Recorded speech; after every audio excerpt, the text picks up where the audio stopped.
On peut parler de plein de choses avec un chien parce qu'il rend sensible directement.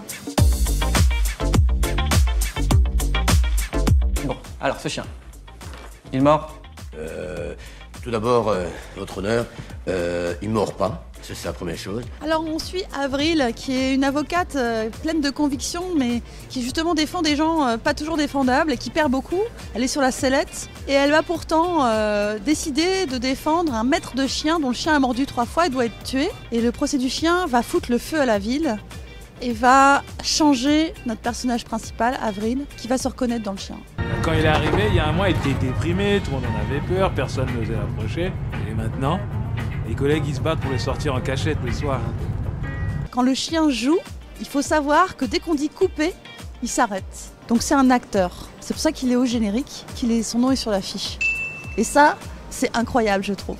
Il sait quand il joue. La deuxième anecdote, c'est le chien devait apprendre à chanter pour le film. C'était important qu'il sache hurler. C'est sa chanson préférée. Pardon ? C'est sa chanson préférée, hein Cosmos ? Il savait pas. Et donc les dresseurs ont dû apprendre à le débloquer. Et comment ils l'ont débloqué, c'est en faisant des petits bruits de chatons affamés, comme ça. Qui ont débloqué le chien et lui ont permis d'apprendre à hurler. Ouais.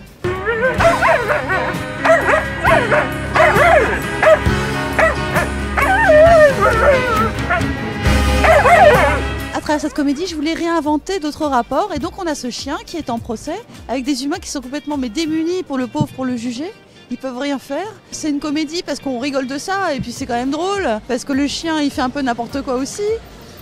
Mais dans le fond, ça parle de ça, ça parle de notre rapport d'exploitation aux autres espèces. Excusez-moi, monsieur le juge, j'ai pas plaidé. Moi, je dirais que c'est un film qui est surréaliste, c'est-à-dire qui est un peu plus que la réalité, mais on n'en est pas si loin, parce que par exemple, les fleuves et les forêts ont des statuts juridiques maintenant et peuvent porter plainte. Enfin, on peut porter plainte en leur nom. Et c'est absurde et en même temps, c'est assez beau parce que ça nous oblige à avoir un autre rapport aux autres espèces, comme en fait, nous les humains, on représente 0,99% des êtres vivants présents sur Terre. Et on régit tout. Ça, c'est absurde pour moi. Moi, je suis pas quelqu'un de téméraire.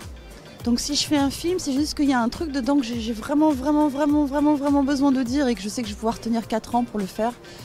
Et ce dont j'ai envie de parler, c'est de ça, c'est des femmes et de notre lien aux autres espèces.